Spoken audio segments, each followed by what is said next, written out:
Yeah, I'm good, bro. How are you, man? Good keys. Imagine, I'm still driving, but I'm in like the next Why is 5 minutes. it every time we try to reschedule, you're busy? Keys, I'm a busy man. What are you saying anyway? Yeah, I'm good. Are you alright to do it now? Yeah, but I'm in like a couple of minutes. So, Okay, see the cool. properly. What are you saying now? Yeah, I'm good, man. We're just doing these interviews, man. Just keeping busy. Like, there's not much else we can really do at this point. Yeah, true. Now, I like what you do, man. I've been watching them. I like them. They're interesting. Thank you, bro. Like What? How you been keeping busy anyway? I've still been working on it because I got a day job as well. Because I do like a customer service kind of role. Yeah. So I'm still doing that. And I'm just like doing mixes, just doing anything I can, just productive really. Still trying to like exercise and that, so just trying to stay busy and try to stay active kind of thing. How you finding the live sets? The live sets, they're all right, I've done a few of them now. I was doing them like every Friday with like my housemate Biggs. We're doing like a joint one where he would have his on and then I'd have mine. He would like host the sets and then we'll just drink and just have a good time. So we've done that for like the first 4 weeks, and then I started doing my own, just like on my own. I've done like some house ones because I thought I'd mix it up. I don't want to go on the lives and just play music that you can listen to in the daytime. You know what I mean? Like on Mixcloud or whatever. So I just thought I'd switch it up. I'll play a bit of house, funky house and that. And so yeah, I've just been mixing it up. But yeah, I ain't done another one for like a week or so. So I'm thinking about doing one in like the next week or two. So, how are you finding it with like the competition? Like a lot of DJs jumping on these lives. Are you all right with it, or are you trying to find what's best for you? Like what day and what time? Yeah, first of all, I couldn't get my head around it because it was all like the numbers game and everything. Yeah. But then I just embraced it, to be honest. I thought I'm not gonna let it put me off because at the end of the day you have to adapt, don't you? So I just rolled with it and just kept it rolling. But obviously, like you can't even watch the numbers too tough because, say for instance, you watch the numbers, like people can tune in after. So if you post it on like your main feed, people will end up watching anyway. Do you get me? Yeah, like the views yeah. on my feed were nuts, bruv. Like, do you know when it comes up how many people's viewed it on IGTV?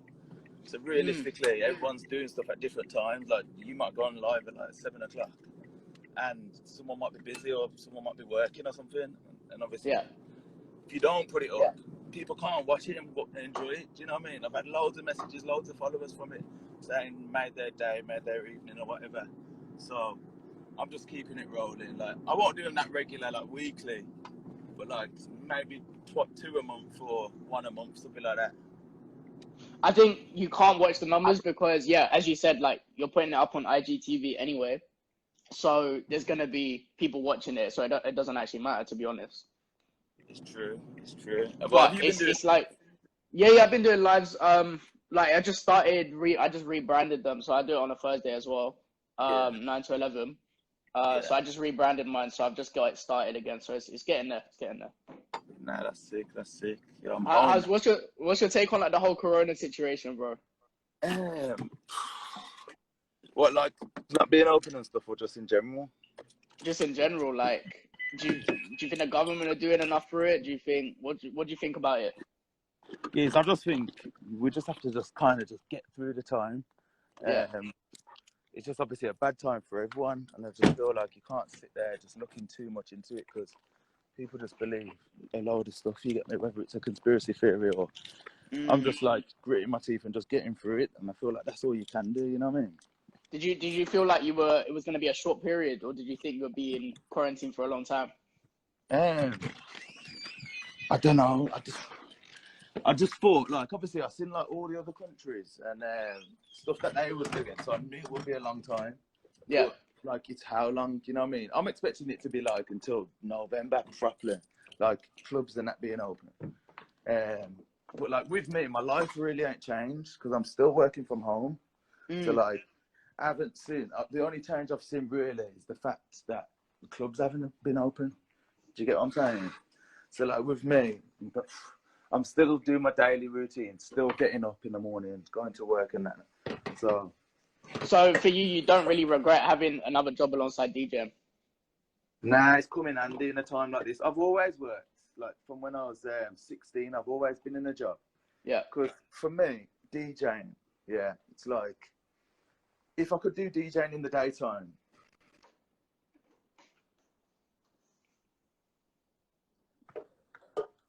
So you know, yeah.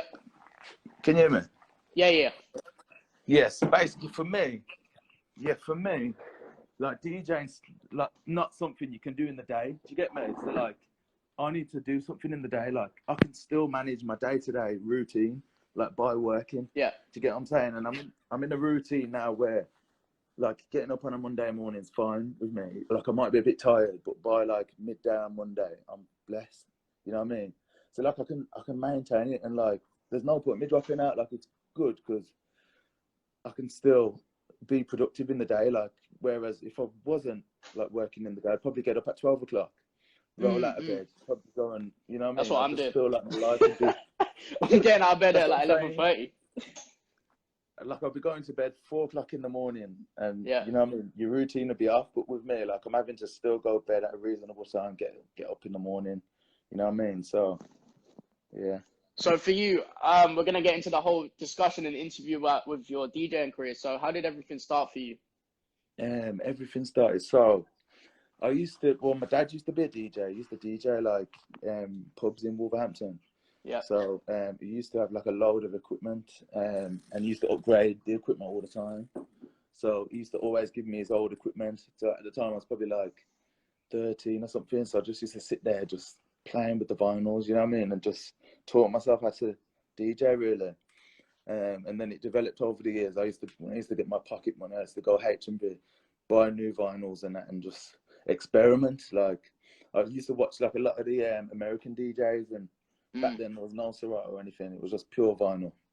So I used to buy 2 of the same vinyl, Yeah. and then sticker them up. It's a proper old school way of doing it. Like I don't know if you know, but you mark like number 12, like you're looking at a clock. Yeah. And I just sit there for hours, just beat juggling, and like I just learned that way. And then how I got into like the clubs, I went to like a garden party, and there was a DJ there. I don't know if you know DJ VIP. He's from Brum. Yeah, yeah.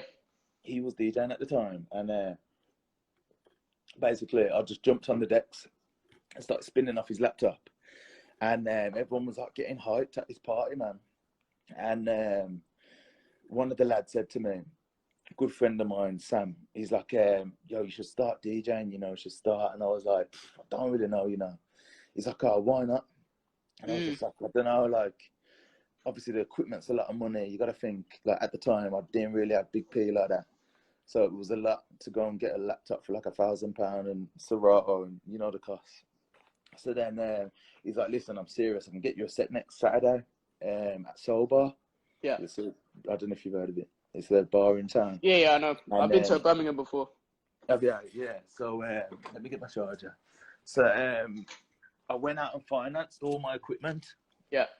And one of my friends, Dasbury, he was a DJ in the game at the time, but he come out the clubs and started doing like the whole wedding circuit.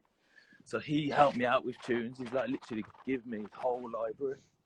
And then I had the set in Soul Bar the week after. But I was hella nervous, man. I would go to the club and I'd be like throwing up, man. I'd be that nervous. So you got thrown into the deep end straight away, basically. Yeah, geez, and they give me like a main set. It was like 2 o'clock in the morning. So I'd do 2 till close, like 2 till 4. And geez, going from your bedroom to the clubs, it's like a big step up, because it's like, what do you play? Do you get me? So like I was having to just go in there, but they was impressed with me. And they kept me on them Fridays, and I was in Soul Bar for like 6 months. And then from there, I obviously started to raise a bit of a name. And then I was doing like Bamboo and other clubs in town, like Meet You and that. So yeah, that's how I started. How did you kind of find crowd reading? And like, did that come to you naturally after your first couple of gigs, or did you take a lot of practice to get into that and everything? Nah, I thought it was quite hard, you know. It took me a while to learn, because it's all new. So like I was just playing what I thought was big tunes, like for me. But the club was still like going off. It was going off, you know what I mean? But obviously that just comes over time, and you start to like figure out the game more and more, and like what you need to do to the crowd and whatnot. So it just come over time. That I didn't pick it up straight away. Yeah, definitely. So what makes a Jamskii set unique compared to other DJs? Unique. I'd bring mad energy, you know, geez.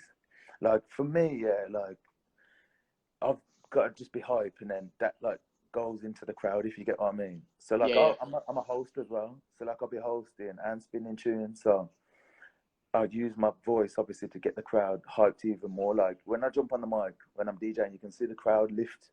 Like say like the warm up DJs like I'm before, it's still shutting it down. Like I'll come on and then I'll be interacting with the crowd, and that raises the tempo and the energy. Like I've had sets where the room has just been electric. Geez, you can feel the energy in the room. Like I do my own events in it, and I never forget the one event, Boxing Day. Oh, bro, I've never had a set like it. The energy was just electric, man. So yeah. How'd you kind of take that? You must feel like, elated and kind of excited about the whole thing. You must be like, wow, like this is me playing to all these people and everything. Yeah, it's gassy. It's gassy. I ain't gonna lie, but yeah, literally, I just turn up and then just get the job done, man. Just try and bring as much energy as possible, and obviously that will show like in the crowd reaction and stuff. So your journey as a DJ, so you've done sober, you coming onto different clubs and stuff like that. How has it kind of progressed to where you are now? I think it's just like playing as much places as possible. So like, I think I've played in every single Birmingham club, like all of them: Bamboo, Lavana, club called Meet You, Indie Bar. Obviously Okay, what's the best 101. club you've DJ'd at in Birmingham? In Brum, 101 by far. By far, that's my favourite club in Brum. Like it's I don't know, man. There's just something about it when you get there and you start playing tunes in there. You know what I mean? But yeah, it's just in terms of like clubs out of Birmingham. Like I've played in like Liverpool, Manchester. I haven't played in Newcastle yet, but it's just I don't know. Your name just gets about, and like I went through like a stage. I was doing like weekly mixes for like a year. That was only that was 2018. So like I feel like the more you put out content wise, your name's just gonna grow and just get in other places where it's not normally. If you get me. Yeah, definitely. So for you, what's been the highlight of your career so far? Highlight. My highlight has been putting on my own event. Like that to me, like is better than any booking I've ever received. You know what I mean? Because it's a personal achievement. Like it took me. I think I've been DJing like 5 years now in the clubs, and I can't remember what gave me the idea to put it on. I think I've seen Day do well with his events because he was like the main one really putting on events. So I just thought I'm going to take the step, because if you don't take the step, you're never going to progress, are you? So I put on my first event. It was on my birthday, 24th of July last year. And literally, I just promoted the whole thing myself. Like I didn't just sit back and let the club do it, because obviously I believe like putting in the work yourself is the way forward, and you build your name even bigger. So like I planned it all, booked it in with 101, and then Panicos, one of my good friends from Cardiff, he was like helping me, like giving me advice, because I was nervous, you know what I mean? And I was promoting the event every single night. Like I was DMing people, this is the party, sending them videos, sending them pictures, showing them the content. And yeah, people was always saying we're going to be coming, and I was buying tickets. I think I sold, but the outcome for the first one, I think I sold about 70 tickets online. Yeah, my guest list was like 350. Wow. 350 people on the guest list. I swear down, I could not believe it. I printed off the sheets and give them to 101. There was like, what is happening here? Bro, Okay, so going with that, right? So going with that, do you think clubbing is actually dead, and these events need to bring up the clubs, because without events, no one's actually going to go clubbing? Nah, I don't think clubbing's dead. Clubbing will never be dead. There's always a market for clubbing, you know what I mean? But I do feel like the events, like they are like a different type of energy. Like if you look at, say, like a New Age, it's obviously something different. It's a day party. Everyone gets excited for events. You get what I'm saying? Like with the clubs are there every single week. You know what I mean? But I feel like with events, they are going to get better turnouts, and the energy is going to be better, and you're going to get like more people there and stuff like that. So yes, Jordan, I know what you're saying. So with your events, do you want to kind of take it to the next level, like doing tours around UK and stuff like that, or are you trying to just keep it to Birmingham and London and? Yeah, I want to grow it as big as possible. So like I'm doing all Shorty Boys events. Yeah. So I think I've done 2 in Brum now, and I've done 1 in Cardiff. But that was before lockdown. That was sick as well. And literally, I've got another event coming up. Basically, before this lockdown situation, like I got a business partner with this one, and then we went and had a meeting with the venue, planned in the date. It was meant to be June 14th. Planned it all in. Maddest party, I swear. It's like something different as well. Not like a nightclub or anything. Can't say too much because obviously we don't want to. But yeah, we planned that all. So like I'm going into that venture as well, and that's in another city. That's Cardiff, that one. Yeah. So like I want to just obviously have my Shorty Boys and grow that, and then obviously my new one as well. I'm looking to put that on the map as well. So what other countries have you DJed in, if you have, and what countries would you like to DJ in? I've DJed in Marbs. That was cool. I've DJed in Dubai. Where else have I DJed? That's it, you know. But I did have Iron Appa booked in for this year, but it's been rescheduled now. So, but what is it about? Oh, Love to DJ. Yeah, I'd love to DJ in America. You know, like that's my goal, bro. Like, I just love it, like LA or Miami or somewhere like that. I think LA is like my kind of scene. I just love to DJ there. That's like the goal for me. If I achieve that, definitely. What is it about Marbella? Because a lot of DJs who DJ there say that Marbella is like Marbella, Ibiza are like the two best places to DJ at. What is it? I only had like a little taste that I DJed at Plaza Beach in the daytime, and I DJed at Mirage on the night. And my sets were like an hour, 2 hours, so like I didn't get to experience the full like experience of it, you know what I mean? But it's just a vibe out there. Like obviously the weather's nice, you got beautiful people there, like everyone, like the who's who of the game are there. Like you got loads of footballers and that watching you, getting gassed, and it's just a good place to be. You know what I mean? You never know who you can bump into, speak to, and you're in the limelight. Like places like that, it's all about the DJ. Yeah. Like if you're DJing in the club, it's like such and such is DJing at the club tonight. Let's go there.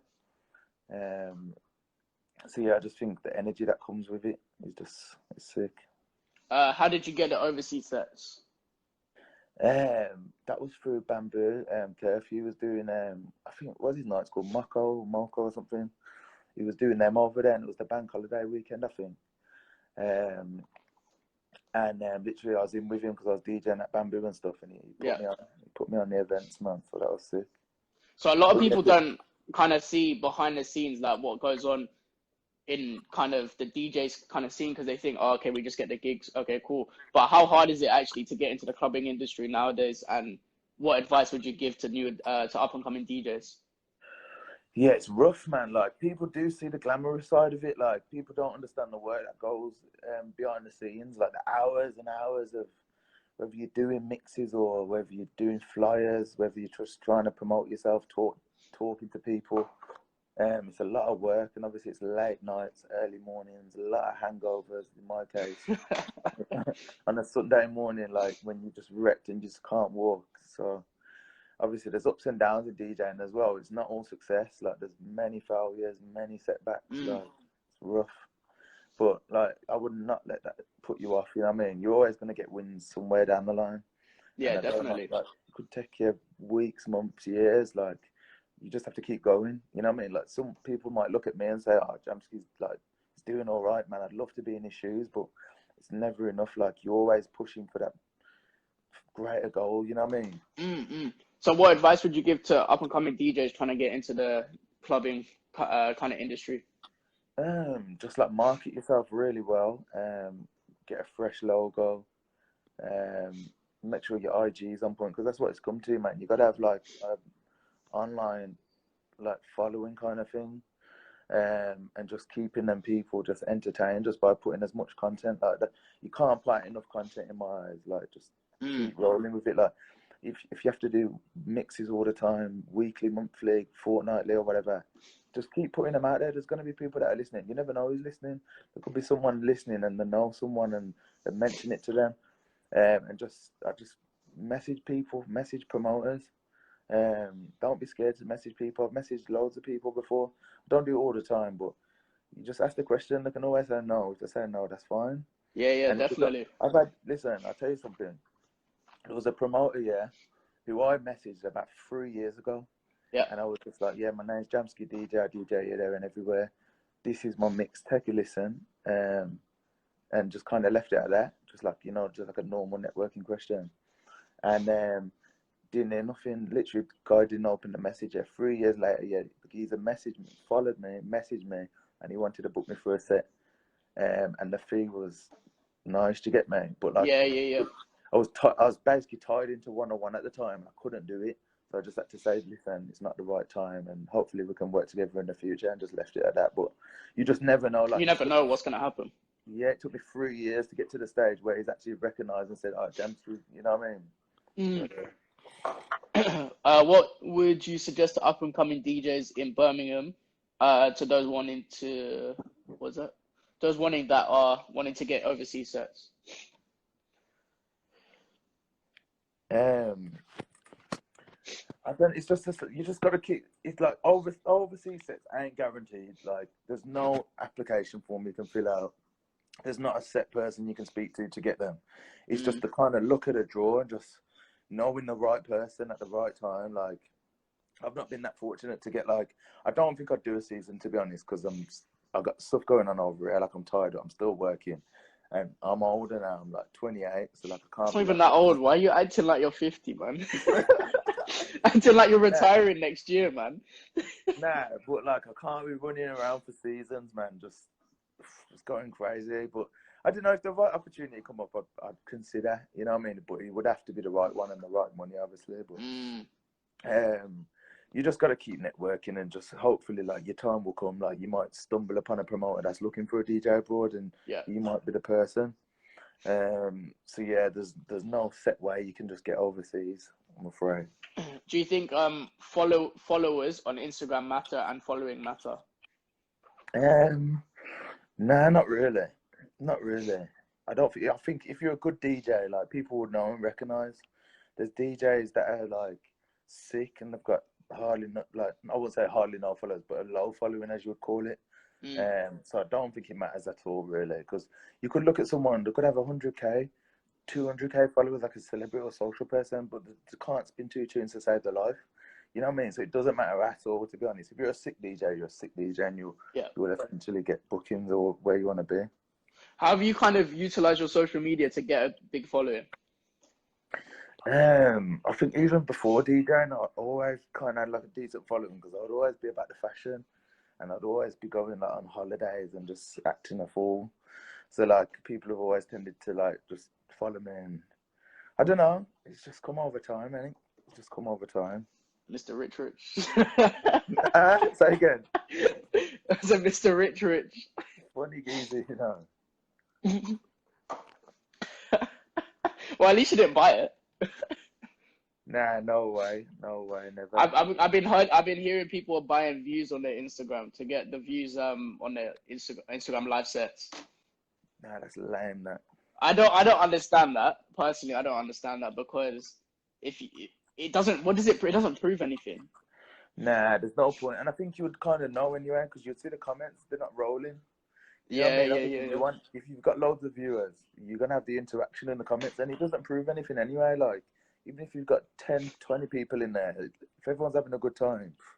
Yeah, if all, like, you know what I mean? 8 out of 10 people are commenting and they're having a good time and they're liking the music, it don't matter. Because it's word of mouth as well. Like, that's literally what it is right now. It's word of mouth. Yeah, of course. Like, there's obviously been successful lives, but like, fair play to Silk. Silk kills it. He's shutting it down, you know what I mean? He's got the dub plates on Smash. Like, it just grows that way. I think you do have to come with something unique, even like GT. He had the right people in there, and it's just blown up from there, smashing it week in, week out. So you have got to put in the work at the same time. There's no point in buying views, because you ain't going to get nowhere. Literally. What's the best club you've DJ'd at out of Birmingham? China White, you know. China White's sick. Like, the only problem was I was proper excited to be there, and I was DJing, and I had booth monitors up too loud, man. And since then, I've had tinnitus, probably my left ear, man. Oh my god. So, literally, I've got used to it now, though. But it was driving me insane at the start, man. It's just like a ringing, bruv. It's just like a constant ringing. But the booth monitors, they've got Pioneer monitors in it, and I had a full blast keys. I'm surprised I've never flew. You got 2 gas. You got 2 gas, man. 2 gas when you're hearing the beats on there. Oof. Someone said baddest club. Shake your body, geez. Yeah, Rowan, what you saying, geez? Baddest club, he said. Yeah, it's sick. It's just the atmosphere in there, man. It's lit. And obviously the lighting, the sound, like the whole bottle clubs, you know what I mean? Like, I like the bottle clubs, man, because that's where I'd go normally. So I like a club, man, bougie club. So you're about the bottle spins. You're about the bottle spin type. Yeah, I do like it. And like, obviously, when I'm DJing, I encourage it on the mic as well. You get me, like, shouting out all the spenders. And if someone's buying a show, I'll gas it up on the mic and everyone's like getting happy and that, you know what I mean? So going with that, do you think clubbing is going towards more bottle spends and table spends even after lockdown because the clubs need the money now? Or do you think there's still going to be clubs where people come down just for the music, not just for the bottle spends? I think people still be spending money. Yeah, of course. It's always going to be the case, and like you'll have people. There's obviously going to be some people like not in a rush to go back because they might be a bit scared or something. But there's people that are just itching to get back in there. Like you got to think they've been on lockdown in the houses with the family. Family's probably been doing the wedding. They can't wait to get out with their friends. You know what I mean? Obviously for geezers as well. Geezers, yeah, you don't have to get a table, but obviously most geezers do now. It's the wise thing. You get your own space and whatnot. So there's always going to be the market for tables. Like I went to one-on-one the other week and speaking to the owner Leon, and he was saying basically for the launch weekend they've already sold out like 80% of the tables and there's not even no date. Like people are dropping big deposits as well, you get me? So everyone's got money to spend for that. Yeah, follow money, bro. Yeah, follow money. Yeah, furlough money, bro. But yeah, so for you, where do you want to take your DJing? Like, what do you see yourself doing in the next 5 years with DJing? Shout out Kiko in the comments, by the way. Next 5 years, I just want to grow the events to like something mad. Like I'm gonna focus on the two now. So like the Shorty Boys will be like the club one, and then my other one's like a day kind of party. So like just grow it that way, and I feel like when you do events, your name kind of grows with the brand. If you get me. So just growing them really, that's like my main focus, and just seeing what comes with it. You know what I mean? Just see what comes. Like I did have some big bookings this year. Like I was going to be doing the Iron Apple D Block Festival. That was like a week as well, so I would have been like doing all the parties, after parties, and who knows what would have come with that. Like you being around, like the amount of exposure you would have got. That's what I'm saying. Like you playing before and after like D Block, and who knows who you could have stumbled into. Like you would have had big acts there. So you know, the longer you go on, the more opportunities you get in this game, and it's just like taking them on and just not kind of stopping, kind of thing. So. Who do you look up to in the DJ industry? Has that kind of changed when you kind of started to now? Is it kind of stayed? Is it kind of similar? Look up to. Well, like being like coming into the game, I used to listen to like Tim Westwood. He was like one of my big go-tos in a way because like I'm a hip hop geezer, and Tim Westwood always had like the latest hip hop and that, and you just love it. So I still look up to him, but to be honest with you, I try not to like watch any DJs or what they're doing. Do you get me? I like to just try and stay focused in my own head. So like I don't look at someone else and say like I want to do what they're doing. So I try to like just keep an eye away from them. Not like I'm being on some hating shit or don't want to get involved with what they're doing or just not pay attention. But I just feel the best way for me is just not watching what other people are doing or not taking too much stuff in, because I don't want to be that guy that's just trying to do something because the next man is, or like say for instance you listen to someone's mix and then you hear 2 tunes put together and then you think, oh, that sounds sick, that does, like I want to try that myself. So I try not to do any of that. So I think of my own ideas so I can just be creative on my own. Do you get me? Definitely. I know you don't look at other DJs, but do you kind of look at more up and coming DJs as well? Like to get on your event side of things, or you kind of just stick to your own circle? No. To be honest with you, like for me, I'll put anyone on, but like I've got to like a person, like as in DJing wise. Like it don't matter about the name. Like if you can play tunes, jump on the event. You know what I mean? But like you have to send me some stuff, like, and I've got to listen. I'll listen to it. Like I listen to a couple of DJs, to be fair. Like say if I'm just doing some housework or something, I'll just put a mix on in the background. But yeah, I just wouldn't put someone on just because they got followers or something. Like if you're a talent, then you are a good DJ. Like I will put you on. You know what I mean? I don't know if this ever happens to you, but do you ever get scared about like your residencies or sets like being taken up by other DJs up and coming, or even like some of the DJs in Brum? But I used to, because I've had residencies lost before. Yeah. I had one every week. I won't say the club, but I had one every week. But they just turned around and said, we don't want you no more because of the budget. That wasn't like another DJ coming in, but still, there's other DJs on after me, and I was a bit cut up about it. But you just got to keep it moving, bro. And in terms of like being scared or concerned about like other DJs coming in, as long as you're just mixing it up, staying relevant, playing good sets, you ain't got nothing to be worried about, to be honest. Like if you're providing every week, like why would you be concerned that someone else is gonna come in? There could be someone better than you. There's DJs better than me. Like I know, like I'm not the best DJ in the world, but I know how to play a good set and host and do what I do. You get me? So I don't think you can be too worried. Yeah. Has your mic work kind of increased your sets as well, like helped it as well? And also, how long did it take you to get the confidence? Yeah, because obviously you're bringing something else, ain't you? You ain't just playing like a normal set. Like you bring in another energy. Like some. So someone just texted me something, threw me off. Then, what was the question again? Sorry.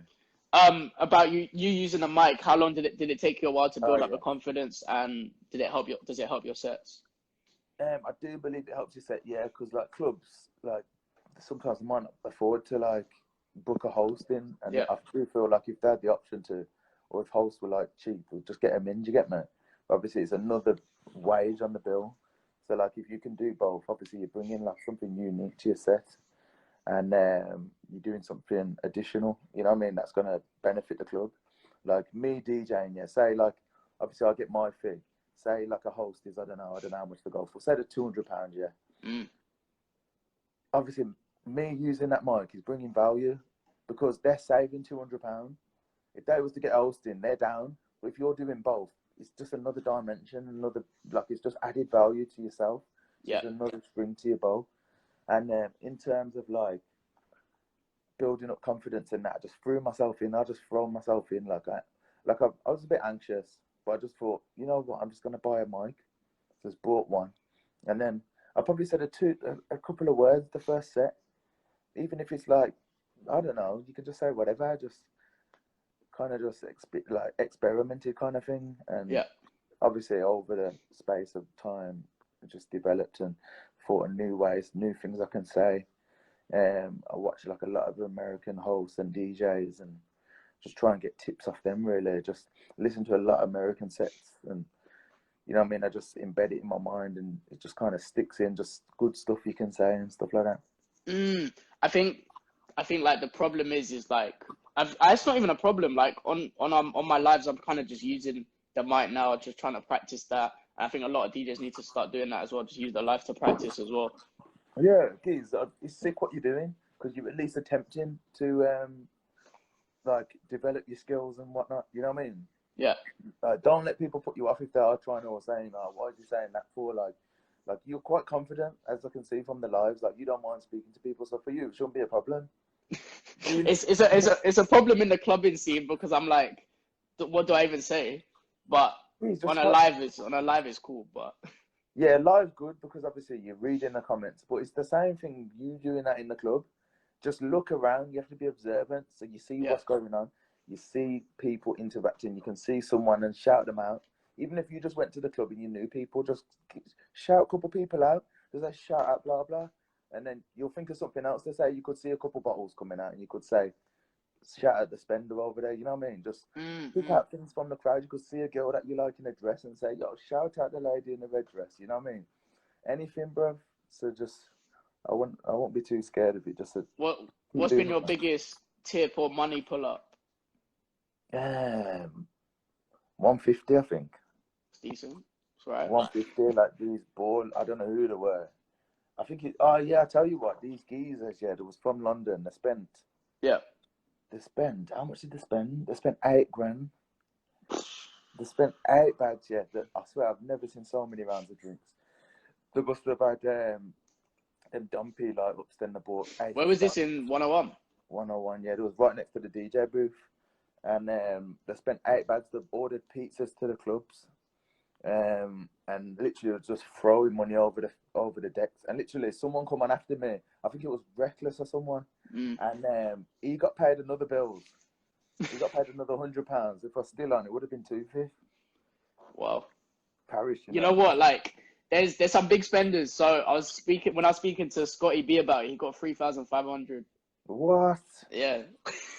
Nah. I said I need to quit, man. I need to quit everything I'm doing. You know, like 3,500 is putting everyone to shame. Was that bank transfer or what? No, like literally there's this video. He showed it to me. I don't know who it was, but just putting 50 quid notes, just stacking them down on the decks while he's still DJing as well. Listen, I would be gassed. 3,000, man. Nah, that's crazy. That's great. Nah, I've never. 3 month installments. It's a 3-month installments. Trust me. Crazy. 3,500 quid, man. That's like, bro. I would be scared to take it though, because I wouldn't even know if he'd take it back off the decks. You get me? Like, bro, you just gotta snatch it, man. I swear. Sometimes well, you put your bag straight. Yeah, I'm just like this. To be honest with you, I've had it, like, obviously 101, it's that type of club, so you ain't going to get money pull-ups in every club, you get me? Yeah. But I've had it before, like, he's just coming up asking for tunes. I'll just go like this. I'll go like this. He's straight in the pocket, pulling out notes. I swear down, it works every time. I just go like this. It works. It's only in those clubs it could work. Only those ones. Yeah, like, I don't do it all the time. Sometimes I just play the tune or whatever. But, like, if I know they're spending some big racks, I'll say. If you're seeing them put some racks down on the bottle spends, you kind of know they got the funds for it. Yeah, of course. Or if there's like a client in there who I know is like obviously the real deal, I'll just play the tune, just keep on the good side. You know what I mean? So. How are you with requests though? Do you kind of take them, or do you hate taking requests, or? Yeah, it depends. Like, I don't mind taking requests, but it has to be at the right time of the night, like the right BPM. I ain't switching up the BPM for some next tune, and like, I ain't about that. But I don't mind playing them, to be honest. I'm open. I like to listen if it's a good request. Like, sometimes they are actually good, and it's like, oh, I wouldn't even play that. You know what I mean? So I'll listen to a request, but if you're on some nausea and shit, I just won't even pay attention. Okay, so artist tour DJ or resident DJ, and the artist comes down and you DJ for them. Which one would you want to be? Say that again. So would you want to be an artist tour DJ, or a resident DJ at a club, and the artist comes down and you do the set for the artist? Oh, yeah, the second one, the latter. How comes? I just feel like tour DJing, you never really get like all the focus there. You're always going to be the person in the background, and I don't think you get as much respect as if you was DJing on your own back. Like, your artist, whoever it might be like, I don't know, DJ, play the next one. You might not even get addressed by your real name. And no one's going to remember you. People will always remember the artist for shutting it down. Like, say, for instance, your artist put you on, and you was doing like warm-up sets for them, like start the concert. That's all right. Yeah. Your name will probably be on the lights in the background, and you can tell them who you are, and they'll know you that way. So like, that could be like a good opportunity. But I don't know. I just don't think you get all the focus, to be honest. But do you not think that if you kind of build up your brand, you could actually make it work, or do you still think you'll still be put in the background? To be honest with you, we've not seen many examples from like a successful artist DJ. There has been. There's Charles here. He does his thing. Obviously, he's just like gone clear. Like, he's come away from being that guy. The thing is, it's like he's not even titled as Tiny's DJ. Like, you wouldn't even see him as Tiny's DJ. That's the thing. That's what I'm saying. Like, you can do it that way. Like, he has done what a DJ should, but you don't know. Like, I couldn't really tell you any of it. I don't really know any, to be honest, that I've seen other than Charles that have gone out and done their own thing. So I don't know whether that's just them just maybe relying on the artist thing and just not wanting to put in the work. I don't know. But so you said earlier you didn't want to do like move abroad to do a season, but if you did have the choice, which country would it be? Probably Dubai, you know. Probably Dubai, but then as well, like, I feel like the music in Dubai is not advanced. It's not. No, it's not advanced. Like when we go to Dubai, I don't leave the club saying, "Oh my God, the music was unbelievable last night." Do you get me? Whereas when I go to America and I'm going to the hip hop clubs, it's mad how it works over there. Like I went there, was it last year? Yeah, I went for Rolling Loud in Miami, and we was getting changed to go out, and Migos drops a tune. I think it was about 6 o'clock, and it was the one with DJ Mustard, 100 Bands. I don't know if you've heard of it. And then we literally went to the club, that night, and the DJ has dropped the tune. I couldn't believe it because we were getting gas to it in the room like a couple hours before. And it's like, obviously over there, it's like advanced with the music. So I'd want to be somewhere where I could do that. Do you get me? Whereas places like Dubai and that, I feel like the club managers are more vocal with what you got to play and the kind of box you in, maybe. It's definitely, over there it's a different game, I think, because obviously you got the rules and restrictions and everything in terms of the clubbing industry. But also it's more diverse because you've got people from like all over the world going to Dubai. Instead of America, you just got mainly Americans coming. Yeah, that's what I'm saying. But like, I'd still jump at the chance, like to DJ over in Dubai. Yeah. It's just another situation. Where did you DJ there? I think it was like 2016. You know, it's quite a while. Which club? It was a pool party gaff. Okay. Cove Beach. It was. Cove Beach. A promoter booked me and Ashley Kane. Yeah. So it was me and him. So the three of us went out there, and he was launching like an app.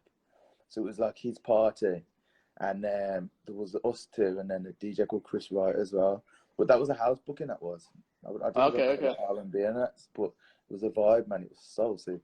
Do you find it hard to? Let's say if you put yourself as an urban DJ, but you play house, do you find it hard to get the house bookings, and vice versa? So let's say if you class yourself as a house DJ and you play R&B hip hop.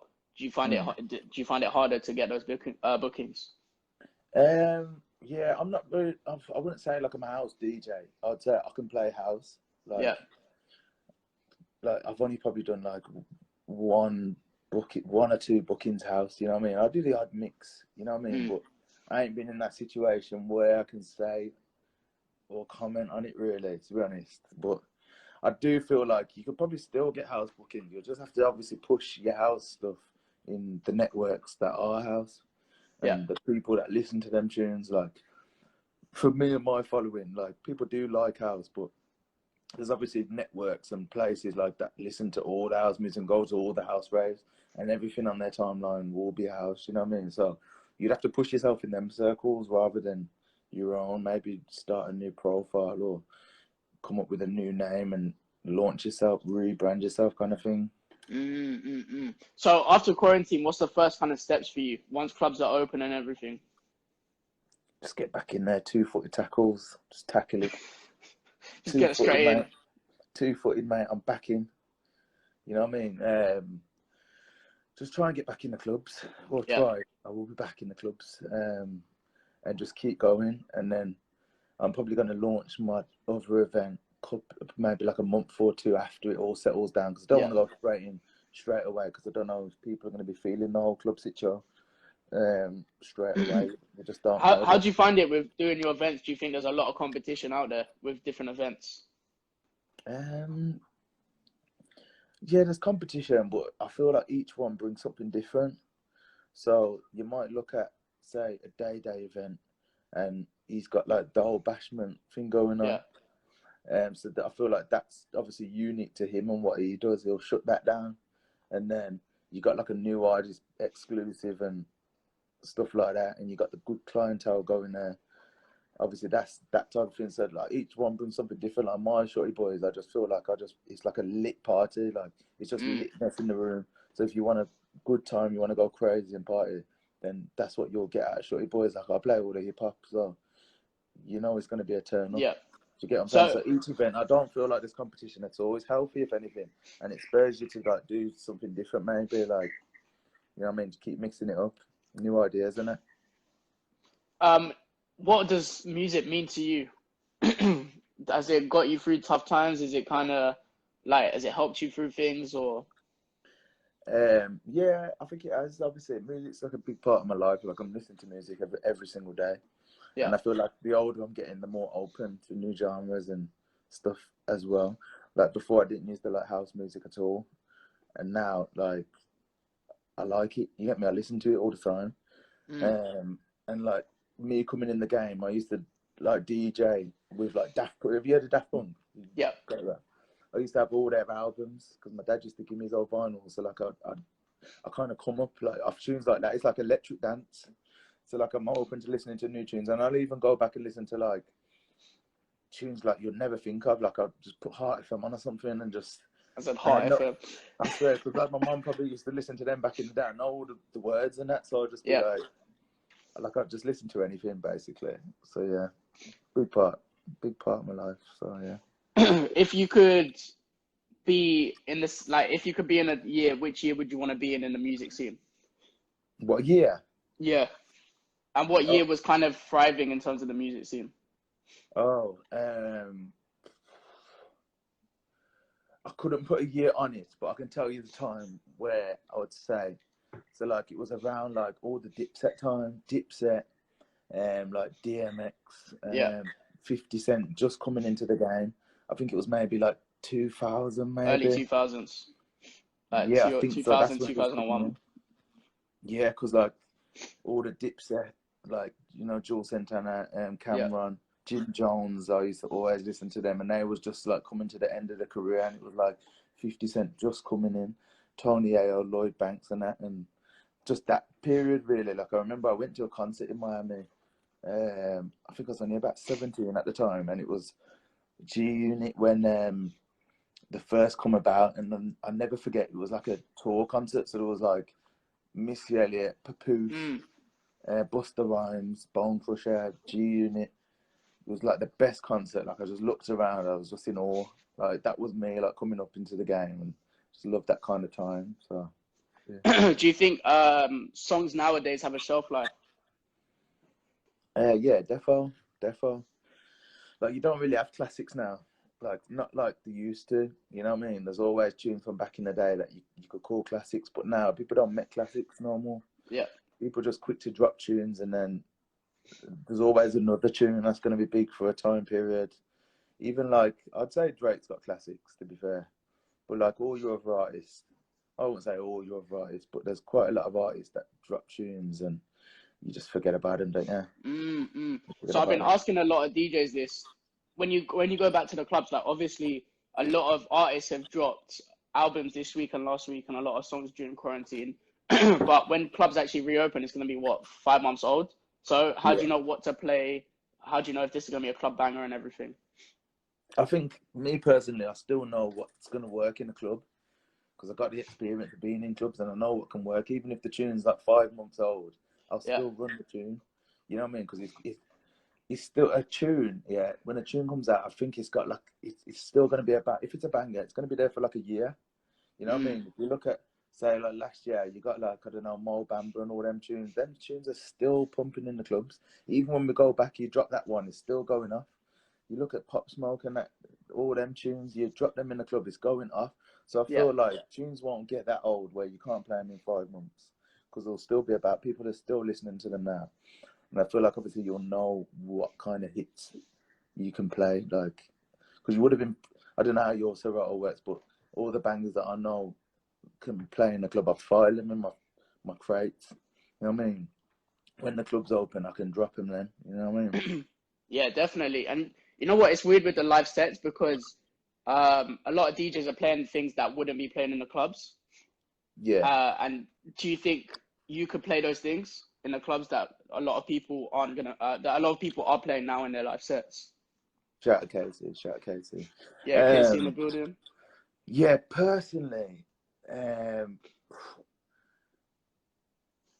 don't think that old school and that's going to run. Obviously, it's still going to be there in your warm-up sets, but I don't think you could drop some old school sets middle of the night, maybe towards the end if you want to do like a power hour, or maybe at an event if you want to brand it up. I think maybe in the events more than anything.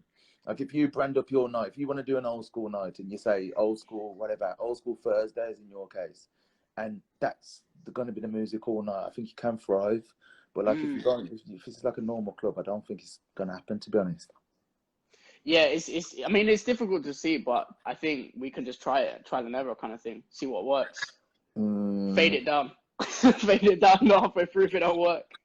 Nah, personally, I won't. I'm just going straight in heavy. We're just going to go straight in heavy. Yeah, but don't get me wrong. I'm obviously going to be trying new things. Like this day party I'm going to be doing. It's going to be like R&B house, funky house. So like I ain't really that guy normally. Like I'm more of like a hip hop guy and R&B and whatnot. But I'm gonna be trying I'm trying something different. I'm coming out of my comfort zone, and even the way I'm gonna brand the event, it's something completely different. So like in that sense, I am trying something different. Casey's trying to get a look into that one. Is it? Casey, you might be on the lineup there. Only host. There's a sick guy still, Casey. Yeah. My sister's in here as well. What's going on? Listen, that message you just sent me threw me off that one, you know. What happened? I say nothing. What's your take on DJs not playing their part in a set? So warm up DJs not playing their part and everything. Yeah, it's a dodgy one, to be honest. Like I don't like it personally. Like, yeah, my guy. Yeah, to be honest with you, I don't really like it myself. If a DJ doesn't really know his place, like and that's not me being big-headed. Like if I got booked for a warm-up set, I'd play a warm-up set, and I would respect the man that's coming on after me. Like that's your role, and what time you're playing, you should know your position. And so like if you're trying to play all the tunes just to take a bit of limelight, like that's not on really. Because like I could, if you want to book me for a warm-up set, that's fine. I'll do one. Like I ain't too big to do any kind of set. You know what I mean? I'd never get ahead of myself.